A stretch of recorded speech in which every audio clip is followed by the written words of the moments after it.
Well, welcome back to Things You Don't Know, where we don't just talk about what happened, we talk about what it meant. I am Dr. William Weaver. And I'm Chandler Foster, here representing the audience side that only thinks about generators when the lights go out or the battery on your phone hits 12%. And I'm Dr. Sean Deneen, your resident historian. Today we're talking about something far less glamorous than Gotham City. Check out our Batman and Oracle podcast and learn more about that. But this thing is just as powerful. We're talking about generators. Yeah, well, just as powerful, or if not more powerful. Quite true. Absolutely. In this episode, we're going to do three big things. First, we're going to walk through the origins and development of generators. Then we're going to explain how generators work without pretending anyone is an electrical engineer, although I have done some whole house wiring. And ask what generators reveal about modern life, infrastructure, power, and vulnerability. Let's start simple. A generator is a machine that converts mechanical energy into electrical energy. That's it. No magic, no mystery, just motion becoming power. Well, speaking of history, Dr. Weaver, let's actually get into the history of these generators. Okay. Okay, so Dr. Deneen, tell us, how far back does this idea actually go? Because, generators feel modern, but I know that's probably not the most accurate. Yeah, that's wrong, but in the best way. The underlying principle goes back to the early 1800s when scientists, particularly Michael Faraday, discovered electromagnetic induction. Faraday realized that moving a magnet through a coil of wire produces an electric current. That discovery is really foundational. It establishes a rule that still governs nearly all large scale electricity generation today. Move something conductive through a magnetic field, and boom, electricity appears. So basically, electricity is motion that figured out how to behave. What a way to put it. But that's actually a Hmm. pretty good way to put it, Chandler. I like Thank that. you. Thank you. Early generators were called dynamos and they were hand cranked. They were inefficient, small, and unreliable, but they proved the concept. Electricity could be produced anywhere as long as you could make something spin. That's a radical shift. Before generators, electricity was mostly experimental or localized. Generators turn electricity into a manufactured resource. All right, now this right here is the part where people usually zone out. But how about we not do that for this one? Does that sound good to y'all? Fair Yeah, enough. I'll give you that deal, sure. All right, sounds good to me. Thanks. Conceptually, every generator has four main components: a power source, a rotor, that's the spinning part, a magnetic field, and a conductor. It's usually copper wire. The power source, which is called the prime mover, can be anything that creates motion. It could be a steam engine, a diesel engine, falling water, wind, even human muscles. Yeah, so the generator itself isn't making power out of nothing. It's translating power. Oh, boy, you're coming up with some good turns of phrases here, Chandler. I like that. Translating power. I guess Yeah. that's a pretty apt description. When the rotor spins inside a magnetic field, it forces electrons in the wire to move. That movement is electricity. And it's universal. That's why generators don't care where they are. It can be a hospital basement, a rural farm, a war zone. If you can spin that rotor, you can make electricity. Which suddenly explains why generators are always involved in emergencies. Now, today, we're answering the question that sounds simple, but it actually hides a few different ideas. How does a generator produce electricity? Does it collect it or does it create it? And then we'll connect that to static electricity, like a shock from a doorknob. And finally, the difference between AC, alternate current, and DC, direct current. This is one of those topics where everyday language gets in the way. People use the term make electricity. What's really happening is energy conversion and charge motion. And I want the practical version too. Like when I plug something into a generator, what exactly is happening inside that machine? Well, let's define the basic stuff in plain terms. When most people say electricity, they might mean one or more of these issues. One, electrical charge, and that's the electrons already inside materials. Two, voltage, the push that can drive charges. Or three, the current, charges actually flowing in a loop. Or four, power, how fast electrical energy is delivered. So the electrons aren't being created? Yeah, that's right. The electrons are already in the wires. A generator's job is mainly to create a voltage that pushes those existing charges so you can get current. Historically, that distinction mattered a lot. Early electricity research had people debating exactly what that electric fluid was, since you can't see it. But modern physics makes it clear generators don't manufacture electrons, they set up conditions that move charge. Okay, so if it doesn't create electrons, then it must collect electricity from somewhere. Well, not really. A generator doesn't collect electricity like a sponge collects water. It converts energy from one form into electrical form.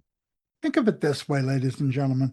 The generator is not a source of charge, it's a machine that uses mechanical energy, spinning motion, to create electrical pressure. That's what we call voltage. So where exactly does the energy come from? Well, it's kind of from whatever is turning it, like, gasoline or a diesel engine, wind, water, steam, whatever turns it. So it produces electricity in the sense that it produces electrical power output. But what's really going on is it's really converting energy here, right? Right. It's converting energy. The key concept here is electromagnetic induction. Inside a generator, you have a magnetic field and a conductor. When the wire moves through a magnetic field or the magnetic field moves past the wire, you get a changing magnetic effect at the wire. That creates a voltage. So motion really seems to matter here. Why? It really does because changing is the trigger. If the magnetic field through the coil changes, nature responds by generating an electric field that pushes charges. That's induction. Here's a little history note. This was nailed down in the 1800s, and it's the foundation of basically all modern large scale electricity generation. So what's physically moving? It's usually one of two parts, the rotor or the stator, which is a stationary coil of wires. As the rotor spins, the magnetic field sweeps past the coils, and the induced voltage drives the current when a circuit is connected. In order to understand things a little better sometimes, I like to use analogies. Those are fun for me. So, what would be the best one for this one, Dr. Weaver, to help understand this aspect? You're really putting the pressure on me here today, Chandler. Sure am. Yeah, you like that, huh? Uh-huh.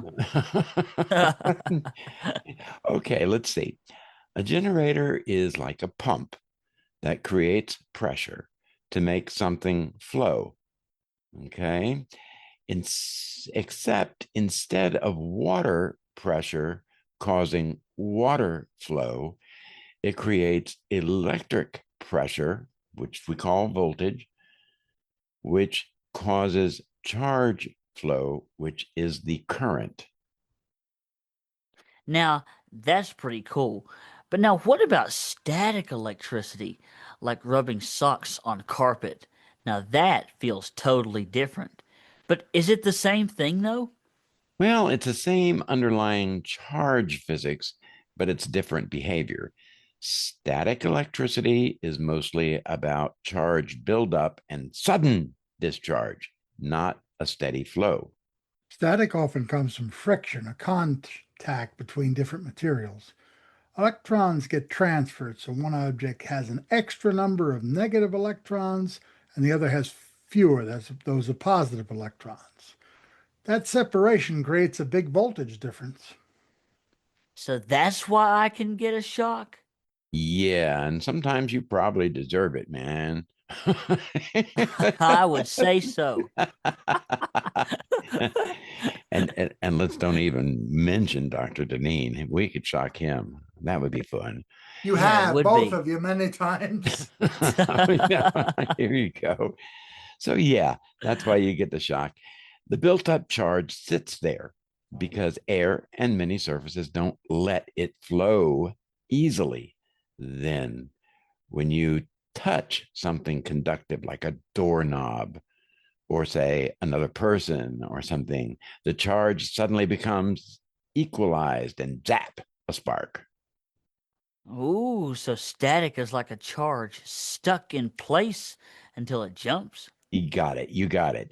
Exactly. Compare that to a generator. It's designed to produce a continuous, controlled current through a circuit. And here's another big difference, folks. Static sparks can involve very high voltage, but a typically tiny charge of a very short duration. A generator usually provides lower voltage than a static spark, but it can supply far more current for much longer, meaning far more usable power.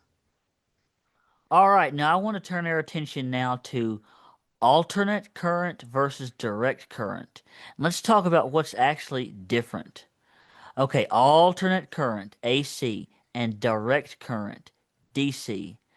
I know that one is alternating, duh, and one is direct, of course.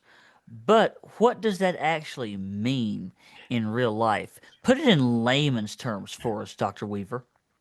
Again, you like to put the pressure on me, huh? Sure Oh, do. okay. Well, DC or direct current means the charge flows in direction, one direction around the circuit. Think like batteries. It's like positive to negative through your device. Now, alternating current AC means the direction of the current reverses back and forth many times per second. So in AC, alternating current, electrons are going forward, then backward, then forward. That's exactly right. In household power in the US, that reversal happens 60 times per second. That's 60 hertz. There are other places where it's 50 hertz in other countries. Well, then why even use this AC at all? DC sounds a lot simpler. Direct current. The big advantage historically and practically is transmission. AC voltage can be stepped up or down quickly and efficiently using transformers. Power companies transmit at very high voltage to reduce losses and then step it down for home power. And even though the outlet is AC, most modern electronics internally run on DC. That's why you have power bricks. Those convert AC from the wall into DC for devices, say, like your phone. Oh, so wall power is AC, but my phone is basically living the DC life, huh? Yep, that is exactamundo. So when I buy the typical generator, is it making AC or is it making DC? Okay. Most common generators intended for household style power output produce AC because spinning magnets past coils naturally produces an alternating voltage waveform. Cars are a good real world hybrid example. A car's generator is usually an alternator that produces AC. Then the car uses what is called rectifiers, otherwise known as diodes, to convert that AC into DC to charge the battery and run DC systems. So DC generation is possible, but AC is the natural output of the spinning coil designed. Yeah, exactly. You get DC directly with designs that use a commutator, or you can convert AC to DC electronically. So let's clean up the big misunderstanding if we can. Generators don't create electrons, the electrons are already in the wire. A generator produces electricity by converting mechanical energy into electrical energy, creating a voltage that drives current. Static electricity is mostly stored charge that discharges suddenly. A generator power is a continuous flow, and AC reverses direction, DC doesn't. So the generator is basically a converter and a pushmaker, but not an electron factory. Precisely. So generators don't just exist as backups. They're the backbone of the entire electrical grid. Every single power plant, coal, nuclear, hydroelectric, and wind, ultimately uses generators. The fuel source changes, but the generator principle does not. So when we talk about the grid, what we're really talking about is a massive synchronized choreography of spinning machines. Precisely. And that synchronization is quite fragile, actually. Grids fail when balance is lost. Too much demand, too little supply, or physical damage. That's when backup generators take over. Hospitals, data centers, emergency shelters, and military bases, they all rely on them. Yeah, which means that generators quietly decide who keeps breathing, who stays connected, and who goes dark. Wow, that's kind of a an interesting and complicated thought if you think about it, isn't it? Yeah, Generator plays judge. yeah, that's not just hyperbole either. That's infrastructure reality. You're right, Dr. Weaver. It sure is. Now, let's talk about small generators. You know, the ones that people keep in their garages or roll out during those bad storms. Portable generators rise along suburbanization and climate instability. As people spread out geographically, centralized reliability decreases. These generators represent individual resilience. They're about maintaining autonomy when other systems, like the massive systems, fail. That is all really well and good, but now we have to remember if they're misused and they're used incorrectly, they can be dangerous. Yes, very. Carbon monoxide poisoning, electrical backfeeding, fire hazards. Those are some of the major problems. Generators are quite unforgiving machines. They require respect. You know, the more I look at these things, I found historically that every new technology that offers more independence or greater access to something, a positive, also introduces a certain amount of risk. Generators are no exception. Now, not all generators are equal either. Yeah, that's right. Fuel matters. Gasoline, diesel, propane, and natural gas all come with trade-offs in efficiency, storage, cost, and emissions. That is why one of the problems if you check out our podcast on windmills, why that was a real problem because they were intended to be powering the electricity to Northern Virginia, where so many defense computers and other mechanisms were at work. All of those places have their own generators, but guess what? They burn dirty fuel. Noise matters too. In disasters, generator noise becomes a marker of who has resources and who doesn't. And there, right there, is a detail that people don't really discuss enough. Sociologically, generators expose inequality. Inequality. After hurricanes or grid failures, some neighborhoods glow while others disappear into the darkness. Sadly, friends, power just isn't electrical, it's social and political as well. Well, now here's the twist. Even renewable energy still relies on generators, believe it or not. Yeah, that's true. Wind turbines spin generators.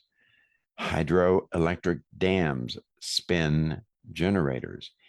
Even some solar panels use heat to spin generators. So the innovation isn't in replacing generators, it's in how we spin them. So the future isn't no generators, it's actually a smarter motion. Exactly. Now, there's also something emotional about generators as well. But yeah, I would agree with you very much. Psychologically, generators represent reassurance, control, preparedness. There are modern talismans against chaos. Which is why people feel calmer just knowing one is there, even if they never use it. And I can speak from experience on that because I've known that we are supposed to get bad storms and we've known that the power is going to go out. And it's like, okay, oh, we know the power is going to go out, but if it does, at least we have the generator. And that's something to be thankful for. We have a Generac. Uh-huh. Yeah, that's a good brand. That sense of security is very powerful, especially in an era of climate anxiety and infrastructure stress. So, what do generators ultimately reveal about us, Dr. Weaver? Huh. That modern life depends on uninterrupted power and that we don't trust it to last. They reflect a society built on systems so complex that failure is inevitable. And generators? Well, they're just our quiet admission of that fact. They're contingency plans made of steel and copper. Studying generators is studying how societies prepare for disruption, technologically, economically, and psychologically. So, why haven't generators gone away? Although I'm glad they haven't. I am too, but they haven't gone away, Chandler, because uncertainty hasn't gone away. Yeah, as long as motion exists, generators will exist. They're adaptable, scalable, and brutally reliable. Well, they're not flashy, but when everything stops, they're the only thing that matters. That's correct. Well, look, that is our deep dive into generators, machines that turn motion into survival. And remember, when the lights go out again, just remember something is spinning for you. And that spinning, ladies and gentlemen, connects centuries of science, industry, and human need. If you want an interesting film on the subject, watch The Current War. It's the Edison Tesla debate about what type of electricity was safest and most cost effective. All right. So, for things you don't know, I'm Dr. William Weaver, and bye for now. So long, folks. And I'm Chandler Foster. And stay curious, keep something spinning, and keep the energy coming through the wire, Holmes. Bye for now.